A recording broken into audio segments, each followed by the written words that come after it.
ఏపీలో politics హీటెక్కాయి 2029 agenda fix చేశారు ప్రతిపక్ష నేత జగన్. వచ్చే ఎన్నికల్లో రాజధాని అంశం ప్రధానాస్త్రం కానుంది. మావిగన్ వర్సెస్ అమరావతి నినాదంతో ముందుకెళ్తామని మాజీ సీఎం జగన్ స్పష్టం చేశారు. మావిగన్ ఎజెండాతోనే ఎన్నికలకు వెళ్తామని చెప్పుకొచ్చారు. అలాగే పొత్తులపై వైసీపీ అధినేత క్లారిటీ ఇచ్చారు. ప్రజా సమస్యలపై ఎవరొచ్చినా కలిసి పోరాడతామన్నారు.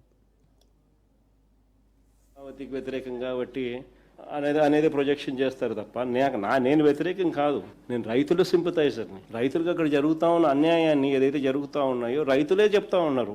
ఎందుకు అన్యాయం చేస్తూ ఉన్నాం అని చెప్పి రైతుల తరపున మనం అడుగుతూ ఉన్నాం, ప్రశ్నిస్తూ ఉన్నాం. నువ్వు చేస్తూ ఉన్న స్కాములు ఏదైతే ఉన్నాయో జెన్యున్గా నువ్వు చేస్తూ ఉన్న స్కాములు ఆధారాలతో సహా చూపిస్తూ ఉన్నాం. ఆధారాలతో సహా చూపిస్తూ ఉన్న ఈ స్కాములు కాకుండా ఎలా పోతాయి?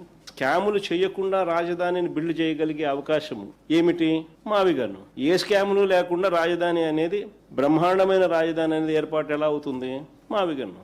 మచిలీపట్నంలో పోర్టు, విజయవాడలో ఇంటర్నేషనల్ ఎయిర్పోర్టు, గుంటూరులో ఆల్రెడీ డిఫరెంట్ టీచింగ్ ఇన్స్టిట్యూట్స్, మచిలీపట్నంలో రైల్వే స్టేషన్, విజయవాడలో రైల్వే స్టేషన్, గుంటూరులో బ్రహ్మాండమైన రైల్వే స్టేషన్, మూడిటికి కనెక్టింగ్ బ్రహ్మాండమైన నేషనల్ హైవేస్ అన్ని బ్రహ్మాండంగానే ఆల్రెడీ ఉన్నాయి. నువ్వు చేయాల్సిందల్లా ఏమిలే ఆ బిల్డింగ్ ఆడ కట్టుకోకుండా ఇక్కడ కడితే చాలు. అంతకని చేయాల్సిన ఏం పనిలా. ఏ స్కాములు లేకుండా బ్రహ్మాండమైన క్యాపిటల్ మావిగన్ వస్తుంది.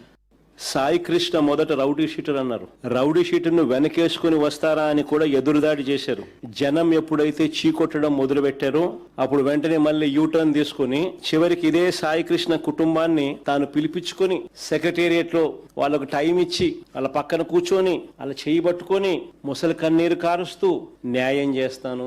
ఇదే చంద్రబాబు నాయుడు ఏకంగా 40 రోజుల పాటు ఇది బయటికి రాకుండా తొక్కిపెట్టిన ఈ కేసుపై యావత్ దేశమంతా కూడా దిగ్భ్రాంతికి గురైతే అసలు ఏం జరిగిందో, చట్ట ప్రకారం ఎంతమంది మీద ఎలాంటి చర్యలు తీసుకున్నారో చెప్పాల్సిన బాధ్యత ముఖ్యమంత్రి మీద లేదా అని అడుగుతా ఉన్నా. సాయి కృష్ణను మార్కాపురం నుంచి తీసుకొచ్చింది టాస్క్ ఫోర్స్ పోలీసులు. వాళ్ళ రిమాండ్ రిపోర్ట్ లోనే ఇది రాశారు. వాళ్ళు కృష్ణలంక పోలీస్ స్టేషన్ కి సాయి కృష్ణను అప్పగించిన తర్వాత అక్నాలెడ్జ్మెంట్ కూడా తీసుకున్నారని కూడా రిమాండ్ రిపోర్ట్ లో వాళ్ళు చెప్పారు. మరి టాస్క్ ఫోర్స్ పనిచేసేది పోలీస్ కమిషనర్ కింద కాదా?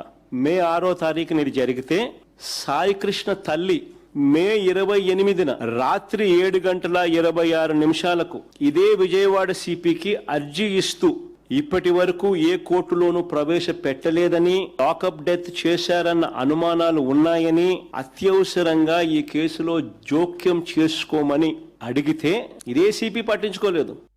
ఏ ఇంట్లో అయినా కూడా చర్చ ఏ అంశాల మీద జరుగుతా ఉన్నాయి అంటే రెడ్ బుక్ రాజ్యాంగం, కస్టోడియల్ డెత్స్, చంపేసిన తర్వాత శవాన్ని మాయం చేయడం. ఇక్కడ నుంచి మొదలెడితే చంద్రబాబు చేసిన సూపర్ 6, సూపర్ 7ల మోసాలు, ఆయన చెప్తా ఉన్న అబద్ధాలు, ఆయన చేస్తా ఉన్న టాపిక్ డైవర్షన్స్, వీటికి సంబంధించిన చర్చే ఈరోజు ప్రతి ఇంట్లో కూడా ఈరోజు జరుగుతూ ఉంది. రాష్ట్రంలో పరిస్థితి ఏమిటి అని అంటే రూల్ ఆఫ్ లా పక్కకెళ్ళిపోయి రూల్ ఆఫ్ ఫియర్ ఈరోజు రాష్ట్రంలో రాజ్యం ఏలుతా ఉంది. పోలీస్ స్టేషన్లకు వెళ్తే న్యాయం జరుగుతుందన్న నమ్మకం ఈరోజు ఎక్కడా కూడా సన్నగిల్లిపోయింది. ఈ పరిస్థితి ఈ మాదిరిగా తయారైంది. ఈ మాదిరిగా పరిస్థితి తయారు కావడానికి కారణం ఏమిటి?